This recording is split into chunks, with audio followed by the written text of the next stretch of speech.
बिस्मिल्लाहिर्रहमानिर्रहीम। नाज़रीन, आज हम बात करेंगे एक प्रोग्राम के हवाले से जो मैं 2 दिन पहले खैर करना चाह रहा था, लेकिन कुछ टाइम ना मिलने की वजह से वो मैं कर नहीं सका था। तो वो बात ये है कि अपना जनाब डॉक्टर मोईद पीरज़ादा साहब का प्रोग्राम था 13 तारीख को, जिसमें इरशाद भट्टी साहब, डॉक्टर जो हैं अपना शहबाज गिल साहब और सईद कादी साहब मौजूद थे।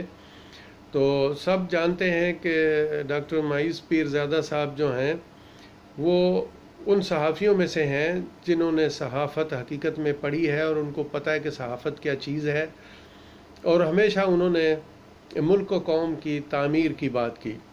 वो उन शरारती और लिफाफा सहाफ़ियों में से नहीं है या उन पढ़े लिखे अनपढ़ सहाफ़ियों में से नहीं हैं जो सिर्फ़ एक शर फैलाना चाहते हैं। उन्होंने हमेशा जो है वो तामीरी बात की है।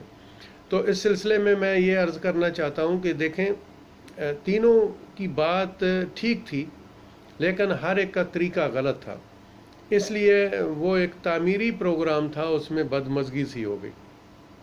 तो उसमें भट्टी साहब का जो सबसे बड़ा मसला है कि वो इल्म रखते हैं, इसमें कोई शक नहीं है, और बाकायदा दलील के साथ बात करते हैं, लेकिन कुछ चीज़ें ऐसी होती हैं कि उनका तरीक़ाकार अगर मुख्तलिफ किया जाए तो उसके मीनिंग ही बदल जाते हैं। तो इसीलिए वो पंजाबी की एक मिसाल है ना कि गंजे नू कदी गंजा ना कहो, गंजा कड्डे गाल। वैसे प्यार नाल ਉਹਦੇ कोल बैठ के पुछो भैया तेरे किवें झड़े सन वाल, तो पूरी कहानी सुना देगा। हालांकि वो गंजा तो है ना, मतलब ਉਹਦੇ सिर ते वाल कोई नहीं, लेकिन ਜਦੋਂ ਤੁਸੀਂ ਉਹਨੂੰ बगैर किसी दलील तो बगैर किसी अच्छे तरीके तो ਉਹਨੂੰ कहोगे ਉਹ गंजा, तो वो गल सुनने वास्ते तैयार नहीं होगा, गाल कढ़ेगा सामने। तो सो कहने का मकसद ये है कि ये जो इरशाद भट्टी साहब हैं वो जज्बात में आ जाते हैं, और जज्बात में आके वो यानी उनका जो तरीक़ाकार बन जाता है ना, वो बात सही कर रहे होते हैं और डेफिनेटली वो मुखलस भी हैं। मेरे ख्याल में वो दूसरे साथियों की तरह नहीं है, लेकिन वो अपनी इस जज्बाती जो आदत है उसमें आके वो अपने सही प्रोग्राम को गलत बना लेते हैं। इसी तरह का उनका तनज़ का जो तरीक़ाकार था, वो प्राइम मिनिस्टर साहब के साथ भी जब उनकी कॉन्फ्रेंस में थे तो वहाँ भी जो सवाल कर रहे थे वो सवाल ठीक कर रहे थे, लेकिन तरीक़ा उनका जो था वो बदतमीज़ी में आ रहा था। और इसीलिए मैं सब अपने दोस्त सहाफ़ियों से रिक्वेस्ट करता हूँ कि देखें, जब कोई बात करने लगते हैं ना तो अल्लाह के बंदे आप सोच लें, आप अपनी उस तालीम को सोचें, आप अपने प्रोफेशन को सोचें कि आपका प्रोफेशन क्या है, आप किस तरीके से बात करेंगे। तो तरीका जब बदल जाता है ना तो सारी कहानी जो है ना वो चेंज हो जाती है। उसके बाद आ जाते हैं डॉक्टर शहबाज गिल साहब की तरफ। तो माशाल्लाह पढ़े लिखे यंग मैन हैं, कोई शक वाली बात नहीं है, और बात वो भी हमेशा दलील से ही करते हैं, लेकिन जैसे भट्टी साहब ने आवाज़ दी उससे बढ़कर जो था वो डॉक्टर शहबाज गिल साहब ने उसका आंसर किया। और उसके बाद जब जाएं सईद कादी साहब के पास, तो बड़े सीनियर बंदे हैं, खैर अच्छी बात करते हैं हमेशा, लेकिन वो आम सहाफ़ियों की तरह जज्बात में आ जाते हैं। वो करप्ट नहीं है, इस किस्म का उनका कोई धंधा आज तक सुनने में नहीं आया, लेकिन जो उनके साथ प्रॉब्लम है वो जज्बात में आके सारे काम का मज़ा ख़राब कर देते हैं। तो देखें मोहतरम, जो हम असल में सारे एक ही बात कर रहे हैं वो बात इसी तरह है। मैंने पहले भी अपने कई वीडियोस में कही है ये बात। हमारे जनाब इमरान ख़ान साहब ने जो काम किया वो इसलिए उलट हो गया क्योंकि जो काम उनको पहले करना चाहिए था वो अब करने जा रहे हैं, जिसके सामने बहुत सारे जो है ना वो रोड़े अटकाए जा रहे हैं। और जो काम उनको बाद में करने चाहिए थे वो सबसे पहले उन्होंने अपने जज्बात में आके कर लिया, क्योंकि वो पाकिस्तान के झूठे सियासतदान नहीं हैं। उनको पाकिस्तान की जो सियासत है उसका मेरा ख्याल है कि जो अलफ बेन है वो भी नहीं आता खान साहब को, क्योंकि यहाँ की जो सियासत है वो 100% झूठ पर मबनी है।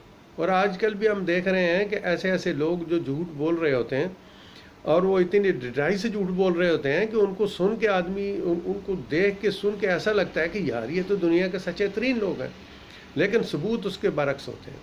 तो ये जो बात कल डॉक्टर शहबाज साहब कर रहे थे, यही बात शहजाद अकबर साहब भी कर रहे थे, लेकिन एक फ़लसफ़ा जो है वो हकीकत में समझ में नहीं आ रहा कि ऐसा क्यों हो रहा है। खान साहब को इन कानूनों की तब्दीली, ये जो कवानीन हमारे मुल्क में हैं जो चोरों को सज़ा नहीं दे सकते, जो बने ही चोरों के लिए थे, सबसे पहले इन कवानीन का बंदोबस्त करना चाहिए था और उसके बाद इन चोरों और डाकुओं को हाथ डालना चाहिए था। लेकिन अब वो गेम उल्ट हो गई। अब इसका कोई ना कोई हल निकलना ज़रूरी है।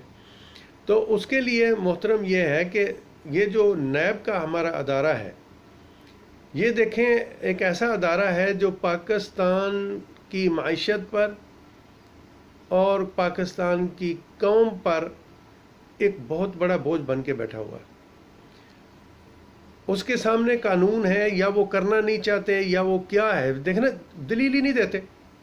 8-9 महीने बंदा जेल में रहता है, उसके बाद वो कोर्ट में जब जाते हैं तो वहाँ पता चलता है जी इस बंदे के बाद कोई इनके पास प्रूफ ही नहीं है उस बंदे के ख़िलाफ़।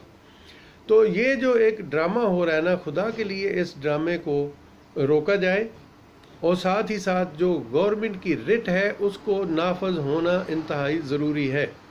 अगर ऐसा ना हुआ तो इसमें कोई शक नहीं है कि लोग बड़ा सब्र कर रहे हैं और ये सब्र का पैमाना कहीं लबरेज ना हो जाए, इसलिए गवर्नमेंट को इसका कोई बंदोबस्त करना पड़ेगा। हमारे जो खान साहब हैं माशाल्लाह वो बड़े सख्त असाब के मालक हैं, लेकिन अवाम इतने सख्त असाब की मालक नहीं है।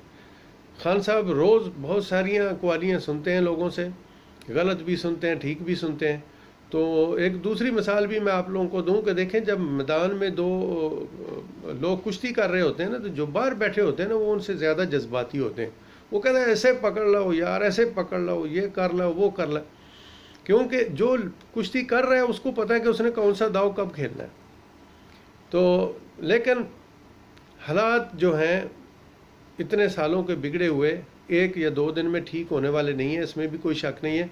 लेकिन हम ये भी नहीं चाहेंगे इस पीटीआई की हुकूमत से कि वो भी दूसरी हुकूमतों की तरह इसी चीज़ का राज अलापते हुए चले जाएं कि देखें जी हमें ख़जाना खाली मिला था, हम मजबूर हैं जी, ये कानून जो है वो हमें इजाज़त नहीं देता, तो भाई चेंज कर देना। ये कोई आसमानी किताब तो नहीं है ना, इसको चेंज करें। आपके पास इस वक्त अल्लाह का शुक्र है सारी ताकतें मौजूद हैं, अदालत आपके साथ है, आर्मी आपके साथ है। ये सब जो एक महज़ब अदारे हैं, जो ज़रूरी अदारे हैं, वो चाहते हैं कि पाकिस्तान में वाकई सफाई हो जाए और सही किस्म के लोग जो हैं वो इस मुल्क की बागडोर संभालें। और इसलिए खान साहब से हम रिक्वेस्ट करते हैं कि वो इस मैदान में अव्वल व अखीरन उनको कूदना पड़ेगा। तो इससे पहले कि देर हो जाए, अभी आप कूद जाएं इस सिलसिले में, और इसका अगर वैसे नहीं होता है इमरजेंसी नाफज करें, रेफरेंडम करवाएं और सदारती निज़ाम की तरफ चले जाएं, क्योंकि ये गंद उस वक़्त तक ख़त्म नहीं हो सकता जब तक आपके पास पार्लियामेंट में अक्सरियत नहीं होगी। क्योंकि जो उस दिन कौमी असम्बली के इजलास में हुआ, इससे बड़ा तमाशा मेरा ख्याल में स्टेज ड्रामे वाले भी नहीं लगाते। वो जो कभी हम भी गांव से रहने वाले हैं, गांव के, वो जो कभी बांदरियाँ नचाने वाले आते थे ना गांव में, तो डब डब बजा के वो मुख्तलिफ कहानियाँ जो सुनाते थे, वो सेम हो रहा है। ये कौमी असम्बली का इजलास कौमी असम्बली का इजलास नहीं होता, एक बहुत बड़ा तमाशा हो रहा होता है वहाँ पे।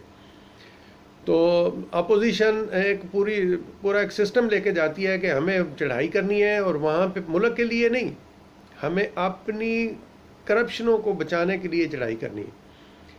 शहजाद अकबर साहब भी उस दिन ये कह रहे थे कि जी मैं कैसे करूं। देखें ना, होना तो ये चाहिए कि जो अदारा इसकी तहकीक करता है वो ये अदारा जो है वो अदालत में इस केस को साबित करें, जबकि ऐसा नहीं हो रहा और इसका ऐसा होना ही ज़रूरी है, इसके बगैर और कोई चारा नहीं है। नैब को प्लीज़ बंद कर दें, आम जो कोर्ट हैं उनके लिए कॉम्पिटेंट जज भर्ती